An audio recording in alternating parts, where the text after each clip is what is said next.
I'll come back to why the dog's important in a moment. Does anybody not know who IBM is? Yeah, okay, thank you very much. Yeah, well, 10 years ago, I don't think it would have been a problem, but now it probably is, because we don't make laptops anymore, we don't make computers anymore that people see on a day-to-day basis. But we're a big enterprise technology company, we do a lot of security stuff. We've got about 250,000 people working for us around the world, and we are number one in a whole variety of number of areas, including patents. You know, we filed more patents last year than anybody else for the 29th consecutive year. And I've been in IBM for slightly longer than that, which is a bit scary. And I've been around in IBM since the 90s, which is when we made the largest ever corporate loss in human history. But it's been fun since then. And some of the things, I guess, there from a security point of view, that may be of interest. I engineered a national identity card system, and we actually found significant numbers of terrorists as a result of that by fusing the identities. That was interesting. I also was responsible for a new capability to enable some of our organizations in the UK to work low side on the cloud, so they can do fast development on Amazon or Azure or IBM Cloud, and then actually escalate those capabilities to the high side and do that in an efficient manner. So it's been an interesting kind of ride, and I find myself over here now in a cloud architect role, actually trying to build robust capabilities, regulatory clouds for the banks to start moving their sensitive data to the cloud. It may feel like the cloud is everywhere these days, but in fact, in the highly regulated space, it's almost nowhere. You know, systems of engagement have gone across 20% of the systems, that's about it. So I'm working with, you know, FIPS 140, 2 level 4 kind of HSMs, tying those into confidential enclaves where, you know, it's not just the disk and the keys that are encrypted, but it's also the memory itself and the like. And the reason the dog's important is because the dog keeps me grounded. Okay, it's when you get to being a chief architect or a CTO or some of these wondrous titles, it's so easy to lose track of technology. And I was listening to some of the talks just before this one, and I was thinking, I actually know how to do that. And the only reason I know how to do that is because of the work on the dog. My robot dog is right from day one back in 2017, was able to follow me around. He followed me around because I held an ultrasonic screwdriver, okay? And then the ultrasonic receivers here would actually pick up where it was, fit it into a neural net in a JavaScript microcontroller called an Esperino, and that would then allow him to follow me. So I trained him, I literally trained him to follow me. He had a microphone nose, so you could talk to him, and he had rotating LiDAR on his ears. The whole point of this dog, by the way, is also to go into schools and universities and various other places and show him off. He has to be built out of commodity parts, so I've got a self-written rule, every bit has to be less than £100. Okay, otherwise I'm not allowed to use it. So I'm not allowed to use technology to create a real robot dog. I have to use my ingenuity and wit to try and do it instead. So revolving LiDARs on the ears with the servos that are hidden underneath his head allowed him to scan what was in front of him and do some basic collision detection. And today, he's a little bit more sophisticated as the technology's got cheaper. In the intervening 5 years, we've now got face recognition built into the Raspberry Pi high quality camera.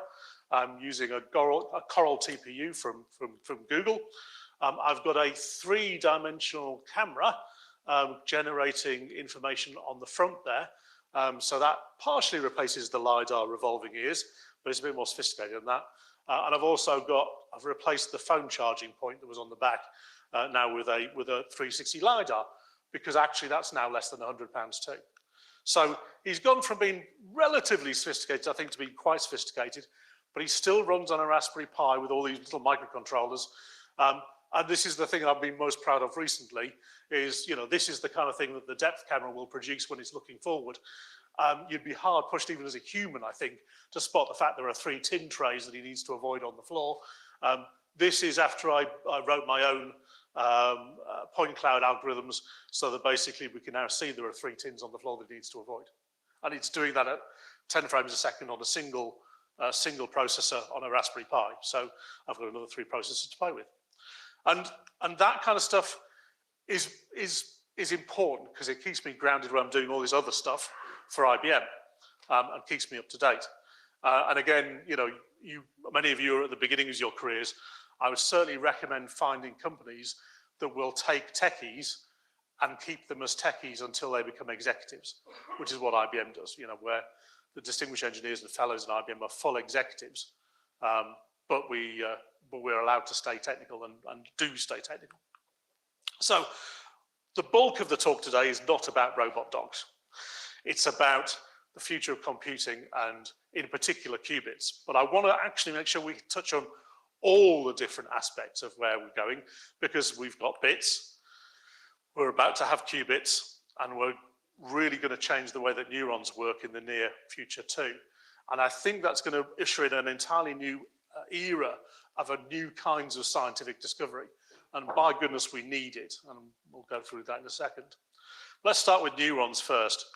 The machine learning today, we've identified in the work that we've done. I used to be the European CTO for our cognitive services. I was involved in huge numbers of customer projects as a result. And this sentence is deliberately overloaded, okay? But AIs are only as good as the data we train them on. Yes, we spend 80% of our time actually cleaning the data before we can use them.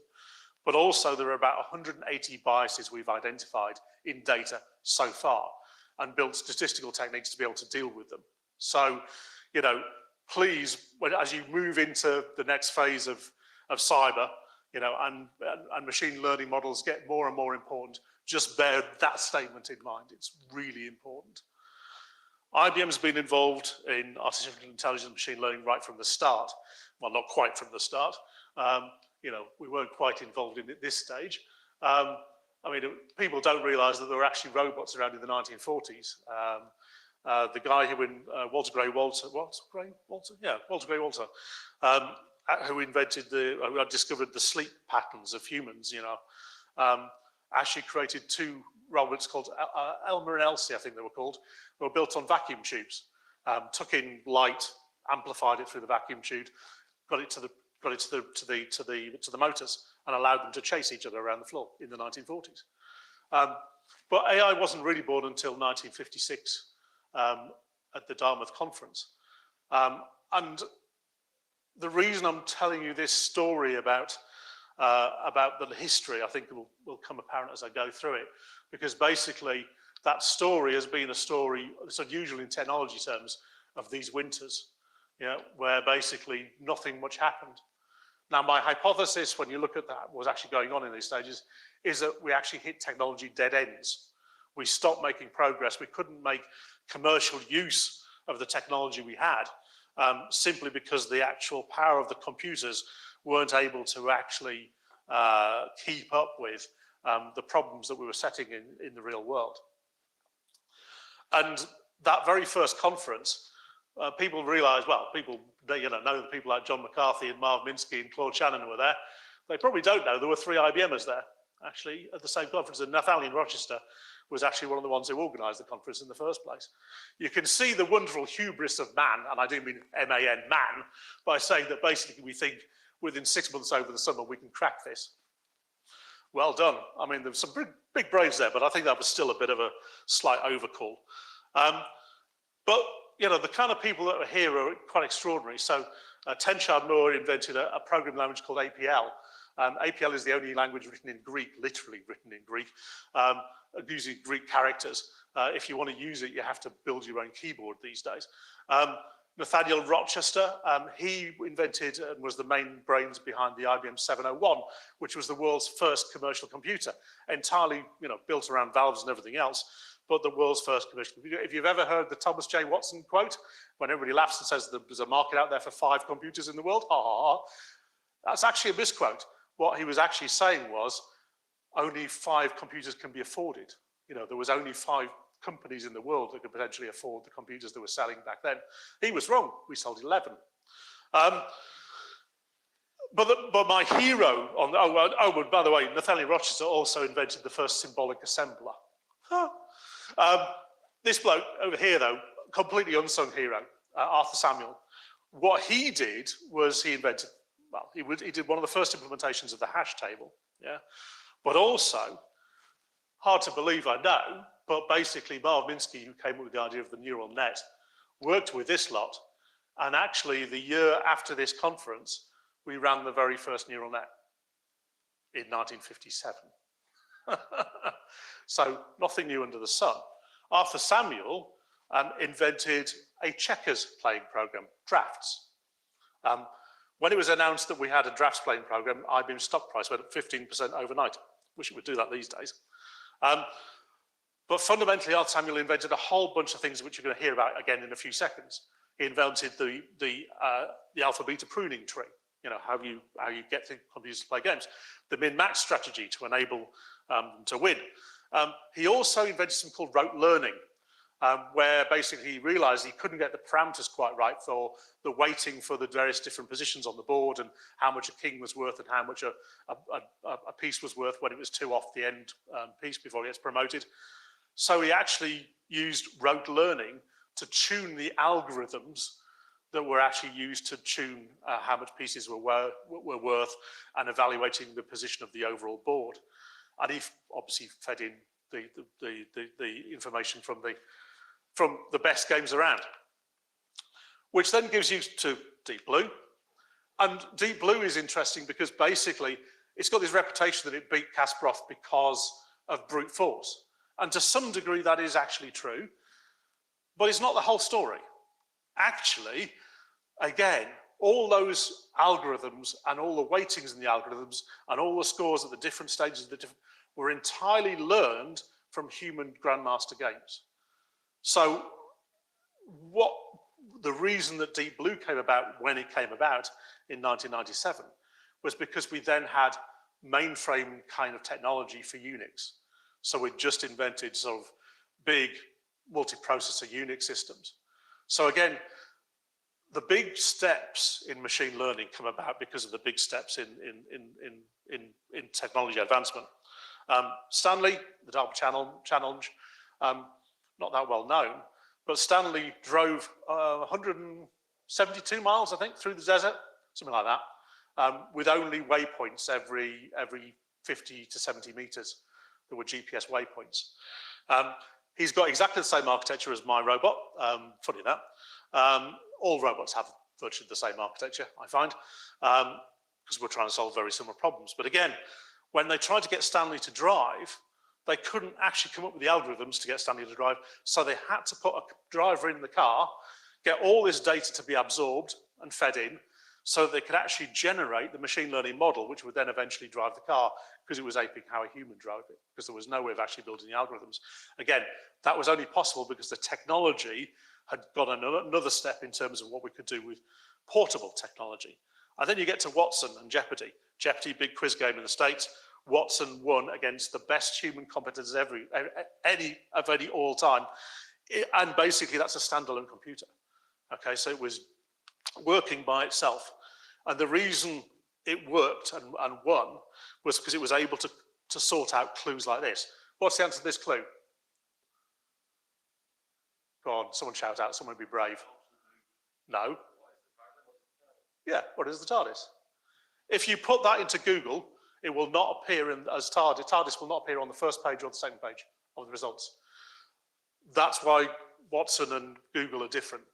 Google uses, you know, higher dimension algorithms and Hilbert spaces to find correlations between the phrases and the documents that you're looking for. This actually dissects the meaning of the sentence into those various different bits. So British TV icons, know where I'm looking. Time machine, right, that's the answer, it's a time machine. First appeared, oh whack, I'm gonna have to do some maths around dates. The day after, definitely having to do some dates. JFK was shot. JFK was shot 22nd November 1963. 23rd, what happened on then? Oh yeah, Doctor Who started. What was the name of the time machine? The TARDIS. So what, you know, Watson gets that one right.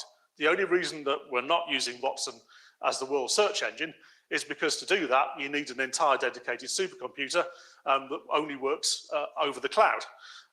You know, you can see there 3,000 processor threads, 16 terabytes of RAM, and the latest technologies that were available at those times, Sparkle and Hadoop, which may seem old hat these days, and a bit are, but it's what we had then.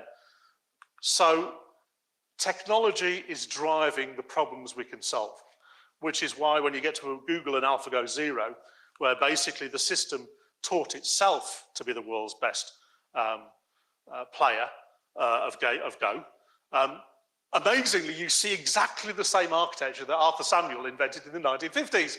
You know, we have the overall holistic board evaluator thing that he used rote learning for. You have the individual expert policies for the individual games. Rather than doing a alpha beta search, it's now doing a Monte Carlo tree search because it's got to go wider and deeper and goes less predictable. But the whole thing about the min-max strategy and the propagation of schools is still there. The actual thing's playing almost the same way that actually that checkers program was playing in the 1950s, but now everything is driven through a neural net. And then we get to today, where we've got things like GPT-3 and Project Beta. Project Beta you probably haven't heard of because it lost. This is a computer that does Oxford debates, okay? And it does Oxford debates by ingesting a corpus, being given a subject to argue on. It will assemble its own argument. It will now speak its own argument. The human then responds, okay? It listens to the human, transcribes what the human says, and then generates a rebuttal to that argument. And then basically you have the full debate. Now, the reason no one's ever heard of this is because, as I said, unlike Deep Blue and unlike Jeopardy and everything else, we lost this one. Why? Because the human used emotion to sway the audience. Because the success of an Oxford debate is how many people you change the mind of. So it's a bit like Spock going up against Captain Kirk. You know, Spock is unlikely to win the argument for a big audience because Captain Kirk will know how to manipulate the audience. But this is important. In a world of deep fakes and manipulation through social media algorithms and, you know, amplifying hate by feeding back the information that you will reinforce your own point of view and putting you into a small echo cave, we think this is the kind of technology that could go against that because it will show you both sides of the argument logically, etc. Now, how you do that ethically, we don't know. That's up for debate, but that's where the technology is going. But that's got a really bad downside. So, as I said, every single time we get to a new inflection point of the technology, we open up new problems. But this is the problem we've got at the moment, logarithmic graphs. Yeah. So basically, we're doubling the amount of power we use for AI training every 3.5 months. So I don't know about you, but I really don't want to burn the planet. So we've got to find a way forward. And this includes GPUs and TPUs and everything else. So one thing is neuromorphic technology.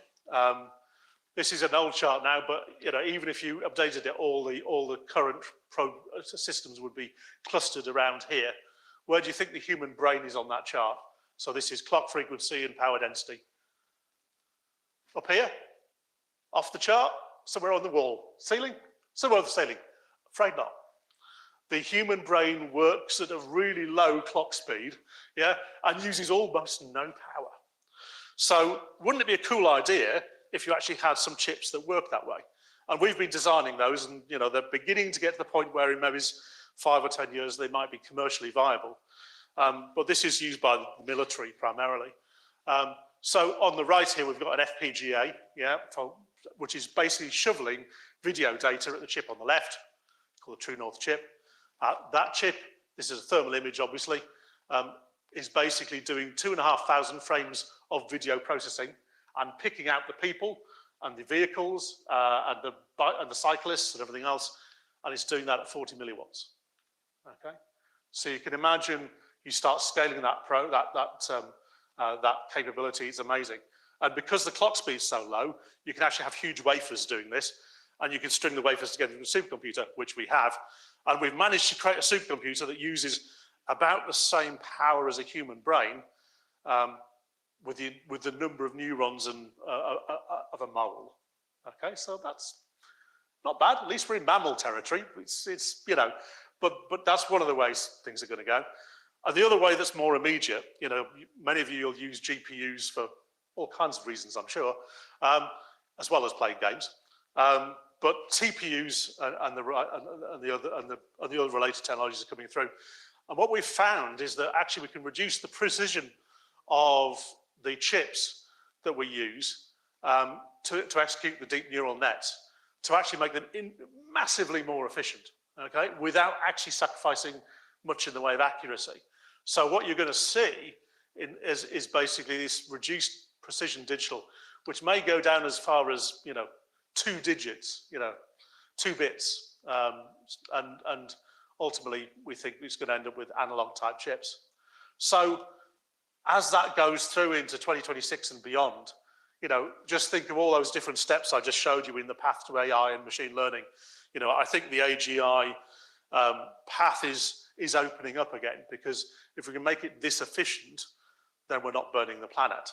And in addition, things like the Watson, I didn't go through how the Watson Jeopardy thing actually worked, but the point is that it basically had huge numbers of algorithms, and depending on the context, it was choosing different algorithms to answer which question, and that's what it learned.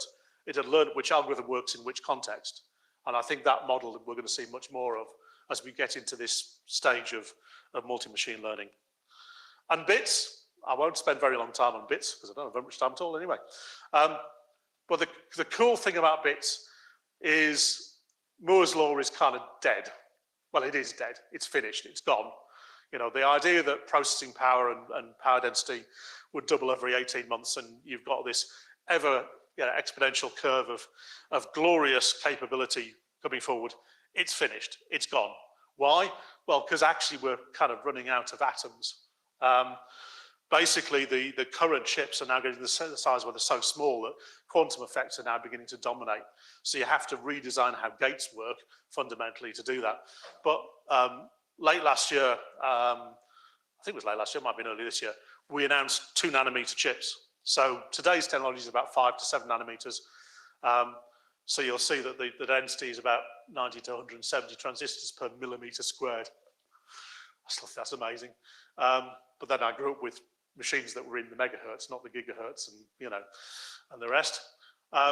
You know, now we are looking at, you know, this kind of thing, 24 atoms for a gate, and now 3D chips are now increasingly 3D arranged, so that they can get the density without having to go down to so small that things get compromised by the quantum effects.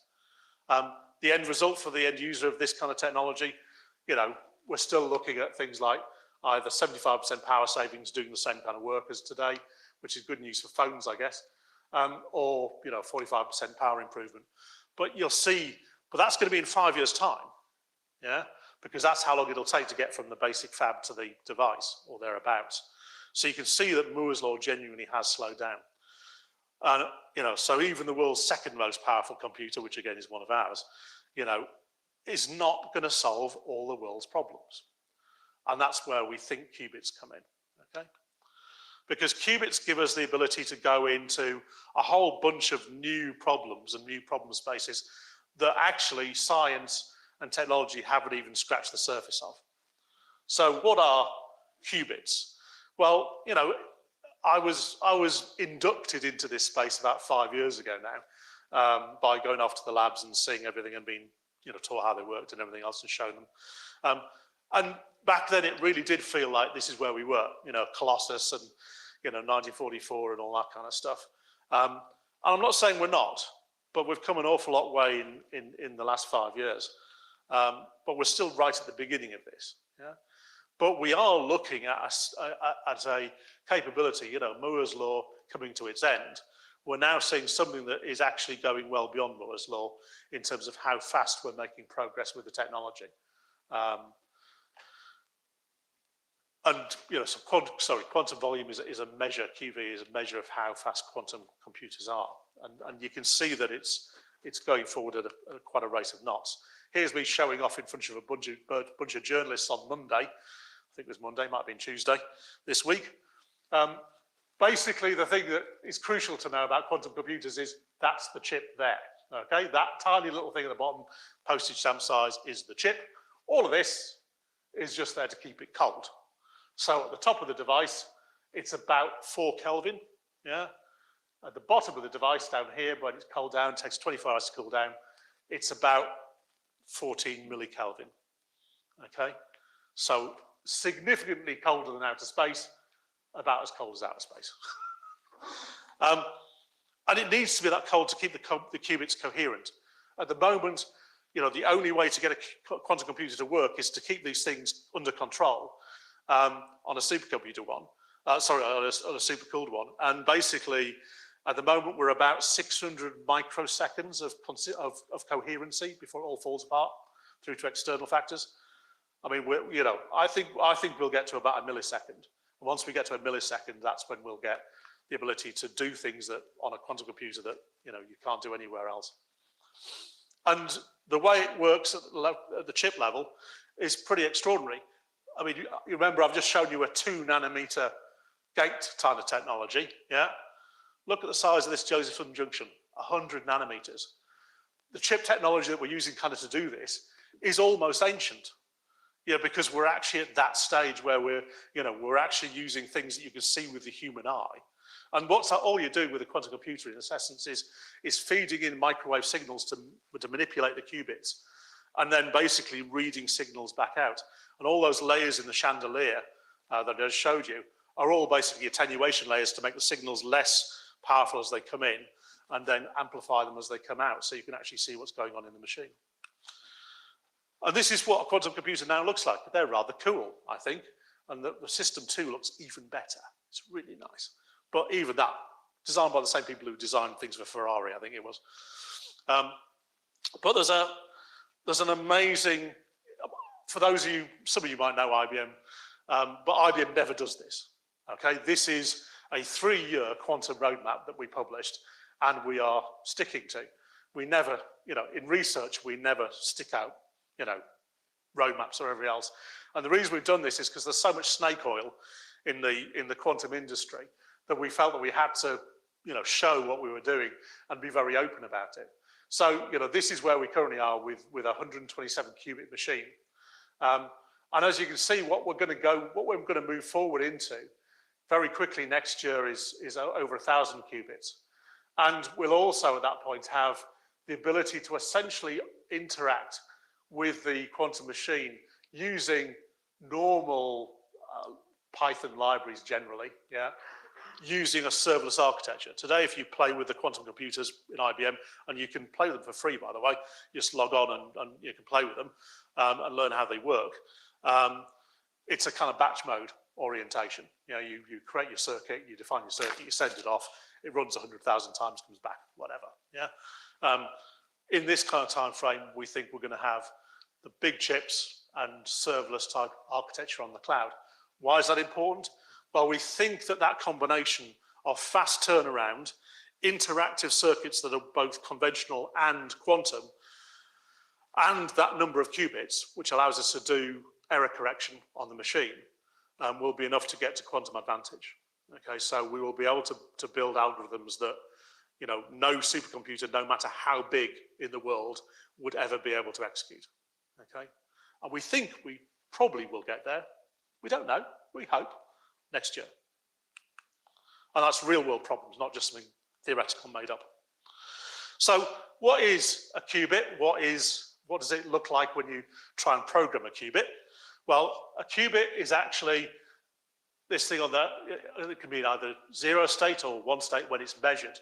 But before it's measured, it can actually have a value anywhere on the surface of this sphere if it's in a coherent state. And if it's in a coherent state, then your quantum computer's working. If it's not in a coherent state, it may well have a state inside the sphere, inside the block sphere, okay?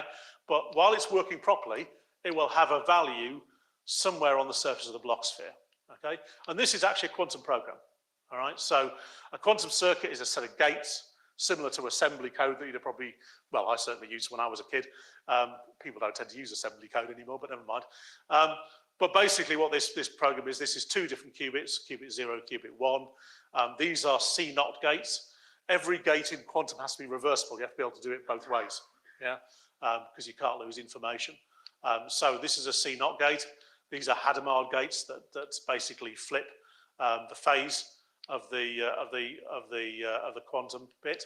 Another C0 gate, another Hadamard gate, another C0 gate, and then these are the measurements. Now, when you measure it, you'll only ever get a 0 or a 1. But the point is that actually the value that you're getting might be somewhere over here. So if you run that whole thing lots of times, you get out a probability distribution curve that tells you more information than a single running would, which would just give you a 0 or 1. And the difference really between, well, actually, I think I've just said that. Yeah, I've just said that. So basically, that's part of the power of a quantum computer, but not really the full story. Yeah.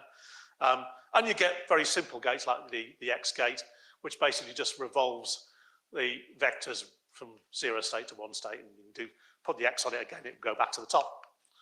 Very boring. But then you get things like the Hadamard gate. Hadamard gate changes essentially the phase. So basically you start over here in the 0 state, and you'll notice now the vector's pointing to the side. What does that mean?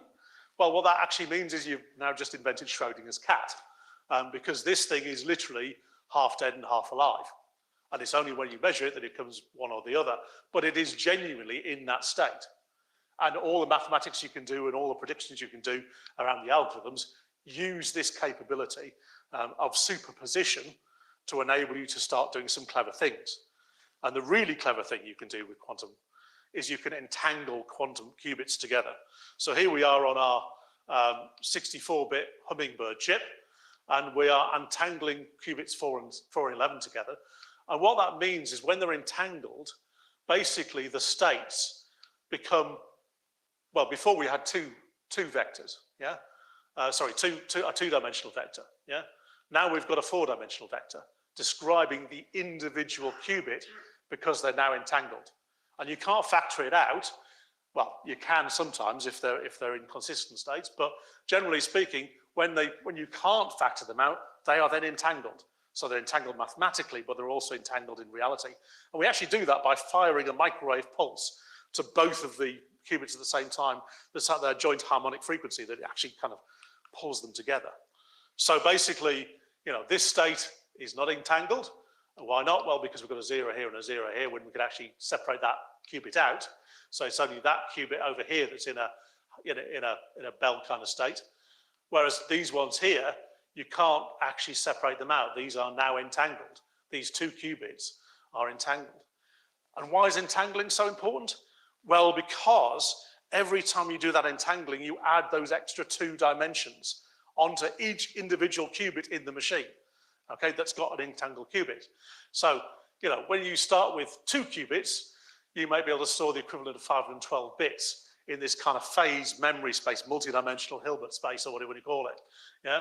But by the time you get down to these bigger numbers, and remember we're somewhere between here and here at the moment, if you entangled all the qubits in that system and then use them to do some kind of problem, you're talking about somewhere between, the equivalent of 550 gigabytes worth of state or more than all the atoms in the Earth, okay? Now, that's not easy to do, but that's exactly how the algorithms work. So you probably heard about Shor's algorithm, yeah?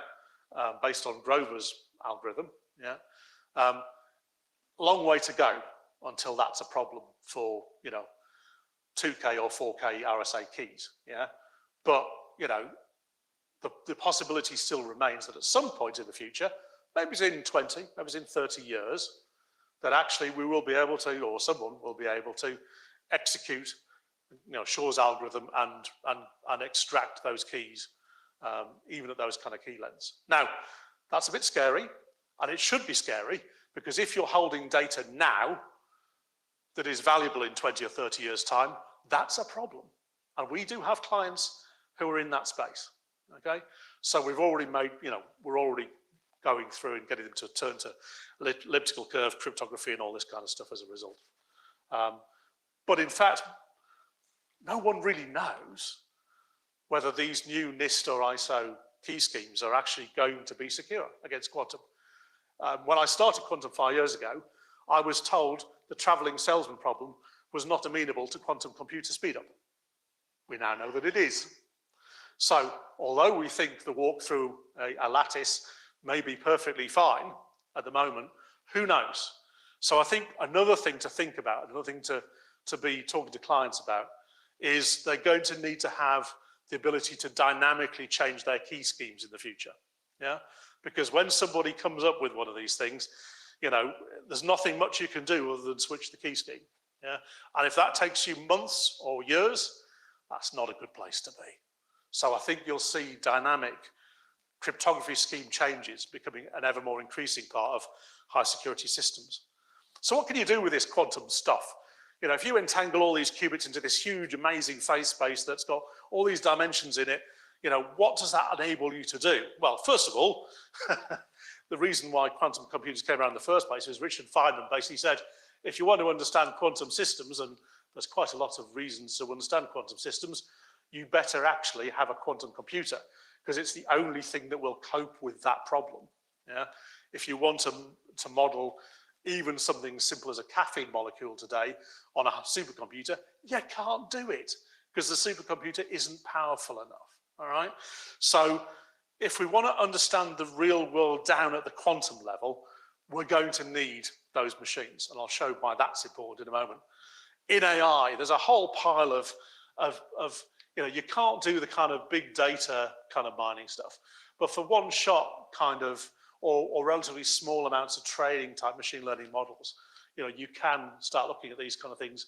And I've got, you know, on Monday we announced a deal with HSBC. You know, they're going to, over the next 3 years, are going to build out this capability and look at some of these kind of uses. I've already, you know, we've already had the front page of Nature once, just on our machine learning classification capability on quantum. It comes back with answers for really horrible classification problems, the like of which you've never seen before. Every other algorithm we've got in the world is tends to be very procedural. You find the local minima, you try and work out if there's local minima or not, you know, But in quantum, it just does one kind of glance across the entire entangled space. It's over there. Slight oversimplification, but basically that's what it's doing. So even the answers it comes back with to machine learning classification problems look strange. They look kind of quantum. And then basically the Monte Carlo side of things, although this isn't exponential speed up like Shor's algorithm, you know, this is at least, these are generally quadratic speed up problems. So we can still, it still means we can tackle stuff that the bigger supercomputer wouldn't have been able to tackle, you know, as soon as we get to the point of quantum advantage. Okay, so pretty broad ranging. And if you want to play with them, you know, these are the quantum computers that are available at the moment. In the last 5 years or so, we've had 54 different quantum computers on the web for free for people to use. I think 20 of them are out there at the moment as we retire some and this kind of thing. You can go off and play with them. This is, you know, so you can drill into the one and you can see what the layout of the machine is and what you can do with it. This is me playing with the quantum experience. Generally speaking, if you're trying to build anything complicated, you'll write the final version in Python using a library called Qiskit. But while you're trying to learn the algorithm or understand how it works, I'd recommend using this kind of technique where you've actually got the musical stave notation at the top here. And what you're essentially doing is, you know, is actually stepping through the algorithm gate by gate. And for the, you know, this is Grover's algorithm. I could only find online 3-bit versions, 3-qubit versions of it. So I wanted to write a 4-qubit version of it. And then that would allow me to work out, do a 5-qubit version, etc. So this was me working that out. And as you can see, I've successfully identified the right answer by kicking it out of phase. And then basically I've put it through the amplification process over here. And that's resulted in the probability of that answer coming out of the quantum computer being very close to, what, 80%, is that? Yeah, it's pretty high. But you can see that compared to all the other states that it might have been the answer, it's pretty obvious that it's found the right answer. And this is with, you know, noisy intermediate scale quantum computers. You know, once we get error correction in here with more qubits, it'll make it even better. And the other thing I'm particularly proud of IBM for doing is making this process open. So if you want to go in and have a look at one of those computers and actually find out what the gate fidelity is for a C0 gate on the latest Eagle chip, we'll actually tell you. And we're literally publishing everything. Why are we doing that? Well, because we think it's the only way to get this thing to work in a fast time frame. So for example, we published a paper on quantum amplitude estimation, QAE, yeah? And then basically 2 of our customers who are on our, a university who are on our quantum network, you know, they get to use our machines for research purposes, improved the method, yeah? And then JP Morgan Chase, the bank, worked out how to apply that to options pricing. They can't do it quite yet. They won't run quite yet. But then basically we took what they'd done and put it back into QuizKit, and we start again.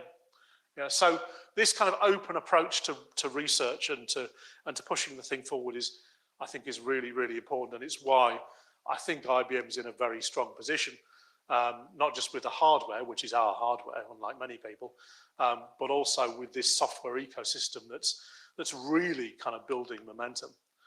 And why is it important? Why do I care about qubits, and why do I spend my time learning this stuff? Apart from the fact that it's absolutely deeply fascinating. Well, mostly because these are the kind of things we think we'll be able to tackle. Yeah. So I live up in Teesside. Down in Teesside. Oh, sorry about that. I live down in Teesside, where 2 of the nitrogen fixation plants are for the UK. We make the fertilizer for Europe. That process takes worldwide, not just in Teesside, takes 1.5% of the world's energy supply to make the fertilizer that keeps everybody alive, because actually we can't create enough food without fertilizer, without this process. The Haber-Bosch process is incredibly inefficient. It requires massive pressures and massive temperatures to work. Imagine if you could work out the enzyme that plants use to do exactly the same job, and then turn that into a catalyst. Yeah? You need to be able to model that molecule really, really with massive fidelity. But it's only got about 150 atoms in it, which is well within the range of what's going to be, we hope, quantum computing in the next few years. Okay? Or even better, perhaps, you know, the same kind of thinking. Can you create a catalyst for industrial use that basically takes the CO2 that comes out of industrial, as industrial waste, and convert that into hydrocarbons using water? Because then you might be able to create something like methanol, which would be quite nice, because then you could fly planes with it. So actually, again, not only does that carbon capture, but it also produces a renewable fuel source, potentially. Yeah? But again, you can't do that unless you understand at a deep level how the molecular chemistry is working. And at the moment, that's beyond supercomputers. Obviously, the financial models, and perhaps even new classes of antibiotics. But I think just those first 2 were the ones that really got me interested, especially that top left one, because it's so near to my home and my heart. So, in summary, and hopefully to give us 2 minutes for questions, we've not run out of problems in the world. We really haven't. But we do think that things like analog chips and machine learning models and deep neural nets and quantum and the kind of things I've just shown you may be useful, but we could genuinely use the help. All right.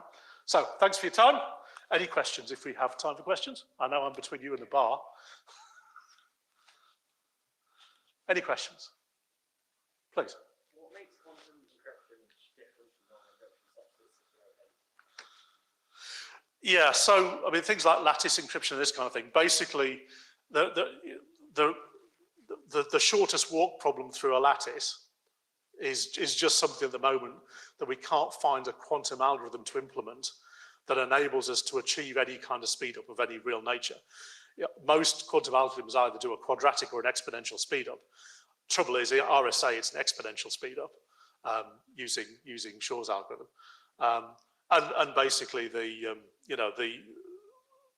symmetric symmetric keys are a quadratic speed up, so not as bad, but so at the moment we haven't found the equivalent algorithm for lattice-based cryptography. Now, do not quote me on this, but I look at it and go, and I look at things like the traveling salesman problem where I was told there was no way to, and now I find that there's a quadratic speed up for it. I don't know. That's why I'm saying to all of you, think about how you create dynamic cryptographic schemes where you can swap out one scheme for another without too much hassle, because I think that's where we're venturing into. It's only my personal opinion, not IBM's opinion, but that's, we genuinely don't, we hope those schemes are right, we think they are, but we don't actually genuinely know. How can we, I've heard that you said the word post-quantum. Yes. If we don't really have quantum yet, how can you possibly have post-quantum? I don't understand. Right. The reason it's called post-quantum is because, if we get quantum advantage next year, that doesn't mean we're going to be able to do Shor's algorithm at any size or any way, So it's not a problem, But in 30 years' time, it would be a problem. So you've got to have post-quantum cryptography now to protect the secrets that are going to be valuable in 30 years' time, So that's why it's called post-quantum, because once quantum works at that kind of speed on those kind of keys, which might take 30 years, but you see, 5 years ago, we'd have said 50 years. And some people are saying less than that, So that's why post-quantum is called post-quantum, because it's what you need to do to be safe once quantum computers work. But again, I reiterate my previous comment, we're right at the start of quantum. We don't really necessarily know everything it can do yet. In fact, I'd be gobsmacked, frankly, if we did know everything it could do yet, because fundamentally, underneath all those algorithms I showed you, there's only about really 4 or 5 fundamental techniques that we're using for all those algorithms. They all build on top of one another in some way. So, yeah, early days. But does that help answer the question?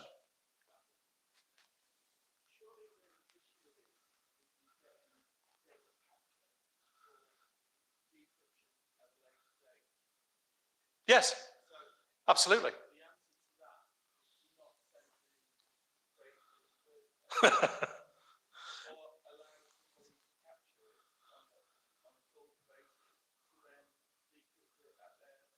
Yeah. I mean, but this is the problem, is that people will say today, oh, we've had a breach, but it's okay, everything was encrypted. Yeah?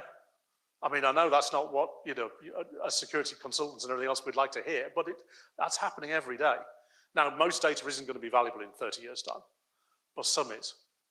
Very small proportion is, but some is. So, that's why I say these things. Yes, you don't want people to be able to walk off with large amounts of data, even encrypted data, but people do.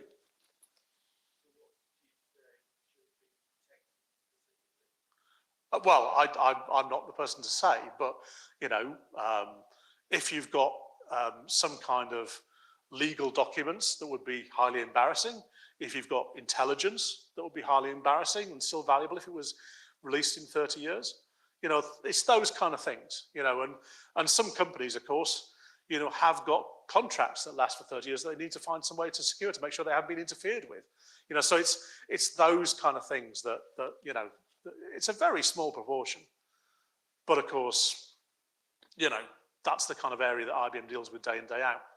We don't deal with, the SMEs or the small companies. We deal with the regulated industries and the people who have got that kind of data. Please.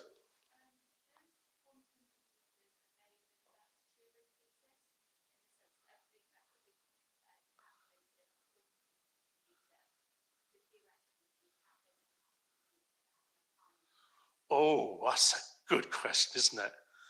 That's an excellent question. Given infinite time, the quantum computer isn't doing anything that a supercomputer couldn't do with infinite time. There's nothing.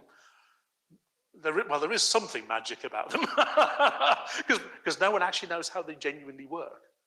So we know the maths. We can get them to work. We can get them to do sums. We can run programs. We can reset everything. We've got them working as really good computers now. Yeah. But actually, you ask 2 or 3 levels down of the question of, but how does superposition work? And why does entanglement do that? And why is it only when it's mathematically separate does it become really entangled? And literally, everybody looks and goes, we don't know. Multi-universes, we don't know. There's a myriad of different explanations out there how these things work, but No one knows. So even though we don't know how it's working down at that level, what we do know is that it is following a kind of predictable, and even though it's inherently random, but the way it works is inherently random, we're using it to perform repeatable problems. You know, it's just that each time you run it, you never know you're going to get the same answer. But you run it a lot of times and you start finding out you've got the right answer. You know, so yes, I don't think it violates Turing's idea at all. It's just that it would take a long time to solve some of these problems. Longer than the lifetime of the universe so far, probably. Any other questions? I know I'm definitely between you guys and beer, so I'm not expecting that. I wasn't expecting even that many, so thank you. Okay.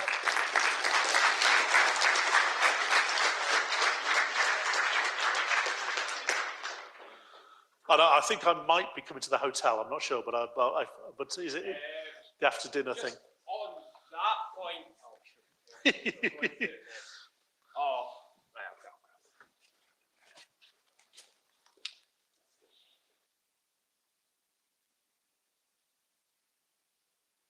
Right, so that brings us to the end of this year's the Tour de Hack Conference Day.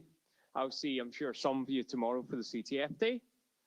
And I also want to say, if any of you guys don't have the after party band yet and you want to go to the after party, I think Richard, you managed to miss yours.